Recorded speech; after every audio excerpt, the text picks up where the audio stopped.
The rain came sideways on Gwanghwamun Boulevard, the kind that made umbrellas useless. Jahlani had given up on hers 2 blocks back. At 11:52 p.m., roughly 40 minutes after the last campus shuttle had already pulled away without her. 12 hours in the chemistry library. Her neck had locked somewhere around the 3rd hour, her notes had blurred somewhere around the 7th, and her scholarship review was still 2 weeks away and nowhere near ready. Her jacket was soaked through. Her braids, half escaped from their puff, clung cold against her neck. All she needed was her bed, her blanket, to disappear from this city until morning. She almost walked past the alley. It was the hand she noticed first, pale against the black asphalt, positioned at an angle no sleeping person would ever choose. She stopped, looked again. A man, dark suit, white shirt soaked gray with rain, silver at his temples, lying completely still in the narrow gap between a shuttered food cart and a concrete wall. The street lamp above him flickered, then held. She stood at the alley entrance for 3 full seconds. In her head, she ran the math. She was foreign. It was midnight. She had no Korean beyond "excuse me" and "how much does this cost?" Whatever world this man belonged to, expensive suit, empty street, a city block that had somehow gone completely quiet, it was not her world, not her problem. Then she watched his chest. It wasn't moving.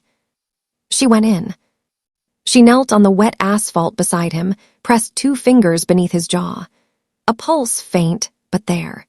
His breathing came in short, shallow pulls, like a man fighting for something he didn't have the strength to name. His phone lay face down beside him, screen still lit from the impact of the fall. She turned it over. Recent calls. 1 contact, no photo, no title, just 2 characters, Jae-min Anus. Romanized beneath it, Jae-min. She looked at the man on the ground, looked at the phone, made a decision she would spend the next 3 months trying to understand. She pressed call. 2 rings. Who is this? Not a question. A door being opened slowly by someone standing just behind it in the dark. Jahlani's jaw tightened. Her free hand pressed flat against the man's chest, steadying herself more than him. "Your father," she said, "is lying in the rain, and he's not waking up." Silence, the kind that has weight. Then quietly, "Don't move him, don't go anywhere, I'll know if you do." The line cut. She stayed exactly where she was, rain hammering the asphalt around her, the man's pulse a faint drumbeat beneath her fingers, and somewhere behind her, at the mouth of the alley, she heard the sound of tires. They came without sirens. 3 black sedans, moving in tight formation, headlights cutting through the rain like something that had never learned the word hurry because it had never needed to. They stopped at the alley entrance in perfect unison. Doors opened. Men stepped out, 4, 6, 8, and none of them looked at Jahlani the way people looked at strangers. They looked at her the way cameras did. She didn't stand. Some instinct she couldn't name told her that standing right now would feel like a threat. So she stayed on her knees in the wet asphalt, one hand still pressed to the older man's chest, and she waited. The last door opened. He wasn't the tallest, he wasn't the broadest, but every man on that street adjusted their posture when Han Jae-min stepped out, a barely visible straightening like iron filings near a magnet. He was younger than she'd expected. Late 30s, maybe, dark coat, collar up against the rain that didn't seem to touch him the way it touched everything else. His face gave nothing away, not fear, not relief, just assessment.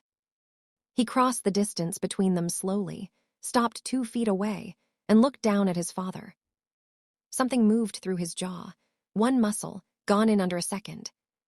He crouched, not beside his father, but in front of Jahlani, and studied her face with the focused patience of a man who had learned that people revealed more when they didn't know they were being read. "You made the call," he said, English clean and cold. "Yes." "You didn't take anything." It wasn't a question either, but she answered it. "No." "Why not?" Jahlani held his gaze. Her knees ached. Her jacket was soaked through to her skin. She was exhausted and afraid and furious at herself for being afraid, and none of that was going to help her right now. "Because he needed help," she said. "That's it, that's the whole reason." Jae-min looked at her for a long moment. Then he stood and said something sharp in Korean. Two men moved immediately, producing a folded stretcher from the second sedan with the quiet efficiency of people who had done this before. Jahlani finally rose. Her legs were stiff. She stepped back to give them room and turned toward the alley entrance, her eyes on the rain-slicked street, calculating the walk back to campus, already trying to fold this night into something she could set down and leave. "Miss." She stopped. She didn't turn around immediately. She allowed herself one breath, just one, before she looked back over her shoulder. Jae-min stood with his hands in his coat pockets, his father now being moved with careful, practiced hands behind him. "You live in the International Residences," he said. "Building C, third floor." Her stomach dropped. "Come with us," he said. "Or don't, but understand I already know where to find you." The compound sat behind a wall of frosted glass and motion sensors, somewhere in the hills above Seongbukdong, where the city's noise couldn't reach it.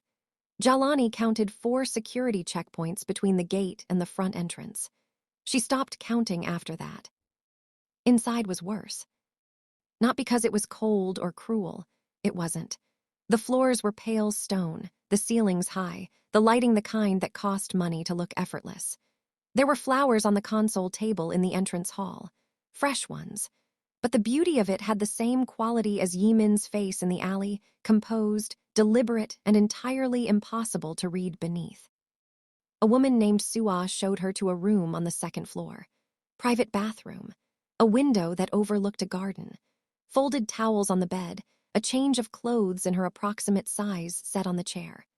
Jahlani stood in the center of the room and understood, with a clarity that had nothing to do with gratitude, that someone had made a phone call about her before she'd ever stepped into that car. She didn't sleep. At 6 a.m, Jae-min came to her door. He was already dressed.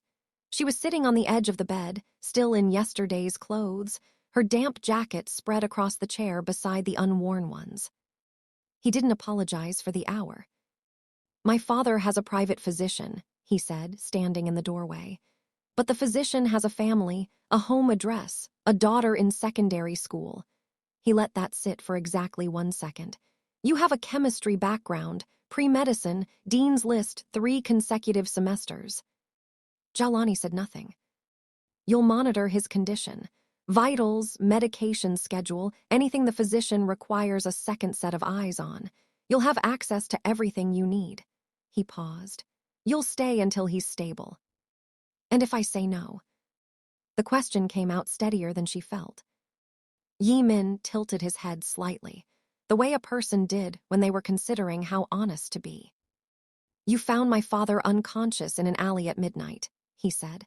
"Alone, with his phone in your hand when my men arrived." He held her gaze. "There are people in this city who would find that story very convenient, people who would not wait to hear your explanation." The silence that followed was not empty. It had texture. Jahlani looked at the window. The garden below was still gray with early morning, perfectly kept, not a single weed. Everything here was controlled, contained. She thought about her dormitory room, her scholarship files sitting open on her desk, the 12 tabs she'd had open in the library before all of this. She thought about the way his men had looked at her, like a variable, something to be managed. "I'll need my laptop," she said finally, "and my notes." Jae-min nodded once and stepped back from the doorway. "Sua will bring them within the hour." Han Jae-seok was not what she had expected. She wasn't sure what she had expected, severity maybe. The same controlled blankness his son wore like a second skin. But the man in the bed was small against his pillows, his silver hair pushed back from his forehead, his breathing labored but rhythmic. His hands, folded across the blanket, had the look of hands that had done real work once. Knuckles slightly thickened, a faded scar along the left thumb. Jahlani checked his IV line, reviewed the physician's notes, recorded his blood pressure in the log she'd started in the back of her chemistry notebook. Then she sat in the chair beside him and waited, the way she'd learned to wait quietly, without filling the silence. He drifted in and out for the first 2 days. On the third morning, he opened his eyes and looked directly at her, and the focus in his gaze was so sudden and complete that she nearly knocked over the monitoring equipment. "You're not Korean," he said in careful, accented English. "No." He considered this. "Where?" "Maryland, in America." He made a small sound, not quite a laugh. "Far," he said, then his eyes closed again. But he kept coming back. In fragments, in the strange half-language of fever and medication, and old age pressing against the edges of a man who had spent decades refusing to slow down. He talked about a fishing village on the south coast where he'd grown up, the third of 6 boys, the only one who'd left. He talked about a woman named Myung, the way you talked about weather like she was something that had happened to the entire landscape of your life, not just to you. He talked about Jae-min at 7 years old, how the boy had cried exactly once when his mother left, and then never again, and how Jun-seok had understood in that moment that he had built something in his son that he didn't entirely know how to be proud of. Jahlani recorded vitals. She adjusted his pillows. She did not tell him to rest when he was talking, because the physician's notes had said clearly that agitation was the larger risk, and the talking seemed to calm him in a way the medication didn't. On the 4th evening, he looked at her during a moment of unusual clarity and said, "You're afraid of my son." She didn't deny it. "Yes." He nodded slowly, like she'd given the correct answer to a question he hadn't wanted to ask. "Good," he said. "Fear means you're paying attention." He turned his gaze toward the window where the garden had gone dark. "Jae-min is not cruel, he is careful. There is a difference." He paused. "Sometimes he forgets there is a difference." His eyes closed. His breathing steadied. Jahlani sat in the dim room for a long time after that, her pen resting unmoving against the open page. She found him on the rooftop at 2 a.m. She hadn't been looking for him. She'd woken with a headache from too many hours bent over her notebook and had gone searching for water and a window that opened. And instead she'd found a staircase door left slightly ajar, and beyond it, Han Jae-min sitting on the low concrete ledge at the roof's edge with his jacket off, and a glass of something amber resting beside him untouched. Jahlani almost went back downstairs. She didn't. She crossed the rooftop slowly, giving him every opportunity to dismiss her, and stopped a few feet away. Seoul spread below them in every direction, towers of light dissolving into low fog, the Han River a dark ribbon in the distance. Beautiful in the way that powerful things sometimes were, from far enough away. He didn't look at her, but he didn't tell her to leave. "How is he?" he said, not cold this time. Something had been removed from his voice that she hadn't noticed was there until it was gone. "Stable, better than yesterday." She paused. "He talked tonight about the South Coast, about fishing." Something shifted at the corner of his mouth. "He always talks about the fishing. He was terrible at it." She almost smiled. Almost. She looked out at the city instead, and for a few minutes neither of them said anything, and the silence had a different quality up here than it did in the rest of the compound. Less managed. "He wasn't supposed to be in that district," Jae-min said eventually. "That night, he knew better than to go alone." He picked up the glass, turned it once in his hand, set it back down. "He still does things like that, wanders, like the city still belongs to him the way it did 30 years ago." "Maybe it does," Jahlani said. "To him." Jae-min looked at her then, directly, the way he had in the alley reading, but the quality of it was different now, less calculating, more like a man who had not been looked at plainly in a very long time and wasn't sure what to do with the experience. "You're not what I expected," he said. "You keep knowing things about me that I haven't told you. You could have at least expected someone difficult." The corner of his mouth moved again. This time it completed itself. It lasted perhaps 2 seconds. Then it was gone, and he was looking back at the city, and the distance between them reassembled itself quietly like a wall that knew its own job. "Get some sleep," he said. "You're no use to him exhausted." She turned to go. "Miss Brooks." She stopped. "Thank you," he said, "for staying with him tonight." Jahlani didn't answer. She walked back to the staircase door and descended into the light below, and she pressed her palm flat against the cool wall of the corridor and stood there for a moment, breathing. Then she went to check on his father. She noticed it first in the silences. Not the comfortable kind. The compound had its own ambient quiet, and she'd learned to move inside it without disturbing anything. This was different. A specific hush that fell over certain rooms when a certain man entered them. The kind of quiet that happened when people were being careful. His name was Park Sung-jin, Jae-min's head of operations. Early 40s, broad-shouldered, with a smile he deployed the way other people deployed apologies, smoothly, slightly too late. He had been with the Han organization for 15 years, and he made sure everyone knew it, the way people mentioned tenure when they felt their position becoming uncertain. Jahlani had no reason to watch him. She watched him anyway. It started on a Tuesday. She was crossing the second-floor landing with Jun Seok's medication log when she saw Sung-jin step out of the communication room, a room she'd been told on her first day was restricted. He didn't see her. He was already moving, phone to his ear, his voice dropped to a register she couldn't catch from that distance. But she saw his hand. The way it pressed flat against his thigh as he walked, the fingers spread, a private gesture, self-steadying. She recognized it because she did the same thing when she was lying. She filed it away, said nothing. Then on Thursday, during Jun Seok's midday check, the old man surfaced from a light sleep and said, without preamble, "Sung-jin came to see me this morning." Jahlani kept her eyes on the monitor. "While I was in the lab." He asked how I was feeling. Jun Seok's gaze drifted toward the ceiling. "Sung-jin has never once asked how I was feeling, in 15 years. He paused. He was looking at my IV. The room was very quiet.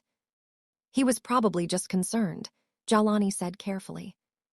Jun Seok looked at her with the particular patience of a man who had survived long enough to know the difference between naivety and performance. "Perhaps," he said. That evening, Jahlani sat at her desk and opened her laptop and stared at her scholarship report without reading a word of it. She thought about the communication room, the phone call, the hand pressed flat against the thigh. She thought about the way Sung-jin always positioned himself closest to the exit in any room that held Jae-min, how his smile arrived half a beat after everyone else's. She thought about what Jun Seok had said on the fourth night. Fear means you're paying attention. She pulled up the compound's internal schedule. She had access to the medical calendar, nothing else, and cross-referenced Sung-jin's listed meetings against the timestamps she'd noted in her log. 3 gaps, each one around 40 minutes, each one on a day when Jae-min was off-site. 40 minutes was a long time to make a phone call. She closed the laptop and sat in the dark and tried to decide whose problem this was. She already knew the answer. She waited until morning. Not because she wasn't sure, she was sure, with the particular certainty that settled in the body rather than the mind, the kind that made her chest tight and her sleep shallow. She waited because she needed to be calm when she did this. She needed to walk into that room and say what she had to say without her voice betraying how afraid she was of what came after. Jae-min was in the study on the ground floor.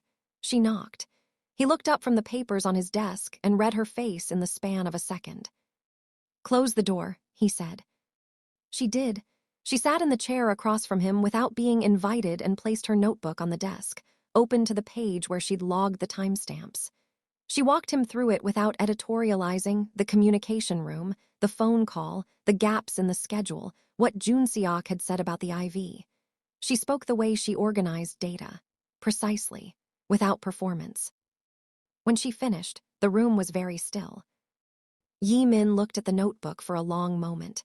Then he leaned back in his chair and looked at her, and the expression on his face was one she hadn't seen before. Not anger, something underneath anger, where the temperature was lower and more permanent. "How long have you known?" he asked. "I became certain 3 days ago." "And before that?" "A week, maybe more. I wasn't sure enough to say anything." He nodded slowly. "Who else have you told?" "No one." "Why not?" "Because the only people I could tell are the people I'm not sure about." Something moved through his gaze, quick, almost imperceptible. If she hadn't spent 3 weeks learning the geometry of his silences, she would have missed it entirely. He stood and walked to the window. The garden below was bright with mid-morning light. He stood with his hands clasped behind his back and was quiet for long enough that she began to understand the quiet as its own kind of answer. "If you're wrong," he said finally, "you've accused a man who has been with my family since before I took this position, a man with considerable influence over the people in this building." He didn't turn around. "That becomes your problem to carry, not mine." Jahlani held very still. "And if I'm right?" He turned then. His eyes met hers across the room with a directness that felt less like a look and more like a line being drawn. "Then you've made yourself a witness to something that cannot be undone," he said, "which means your safety depends entirely on how this ends." He paused. "On how I decide it ends." The silence that followed had weight and edges. "I understand," she said. Jae-min studied her face. Whatever he was looking for, he seemed to find enough of it. "Don't leave the compound," he said, "for any reason." It started with the lights. They didn't go out all at once. That would have been too obvious, too cinematic. They flickered once, held, flickered again, and then the backup generators kicked in and bathed the medical wing in the dim amber of emergency power.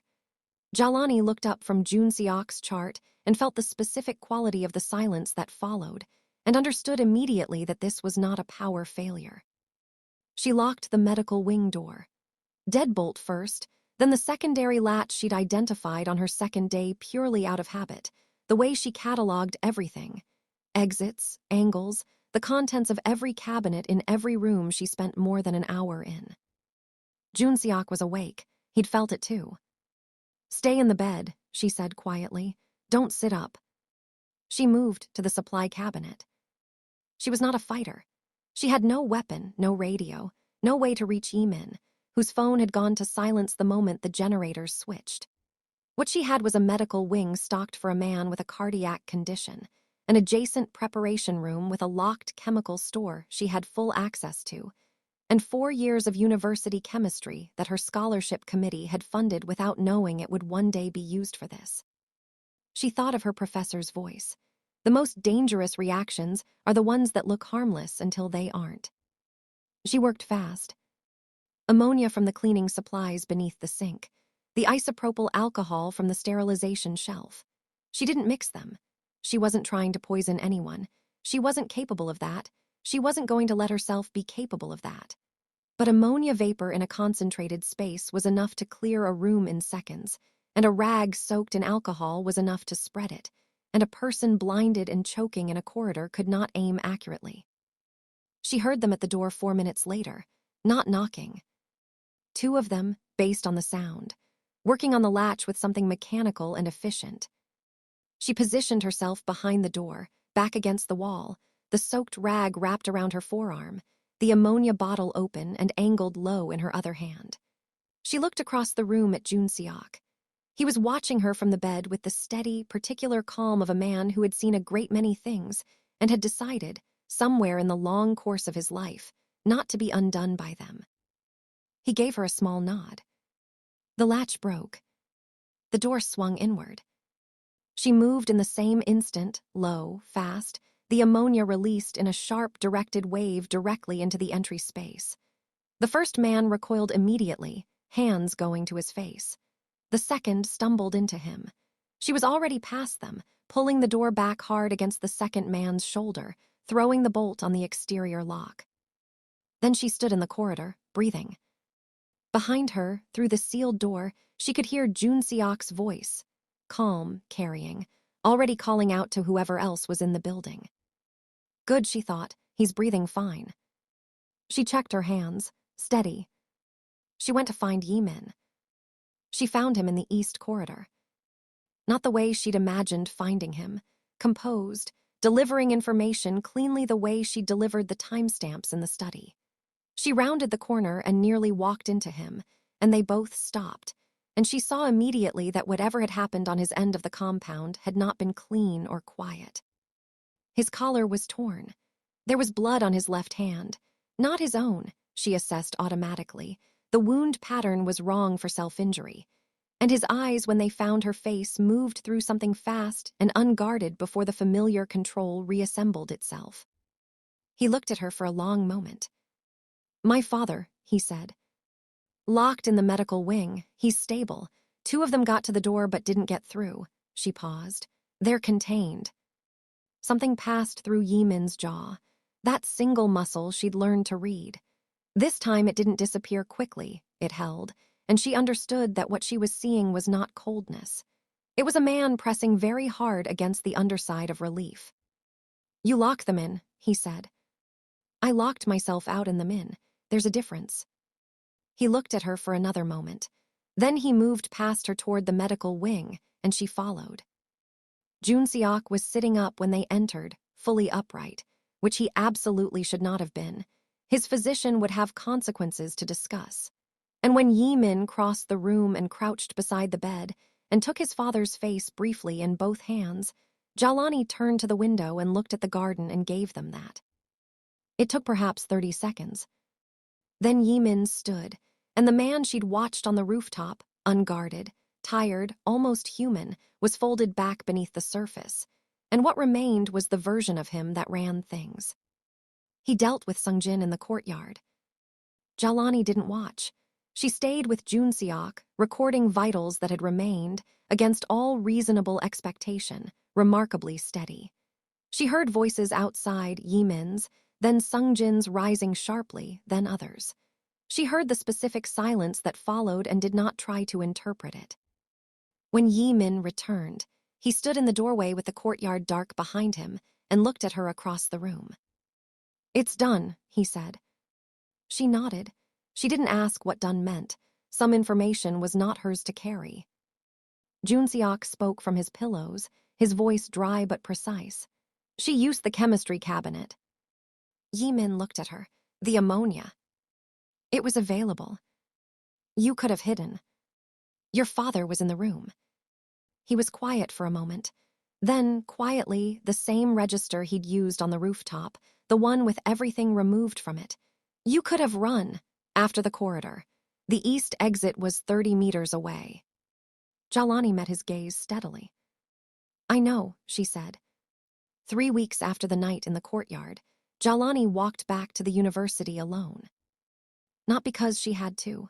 Jae-min had offered a car, as he offered everything without framing it as an offer, simply arranging it and waiting to see if she would use it. She'd told Sua to cancel it and left through the front gate on foot, in the early morning, the way she used to leave for the library. Seoul looked the same.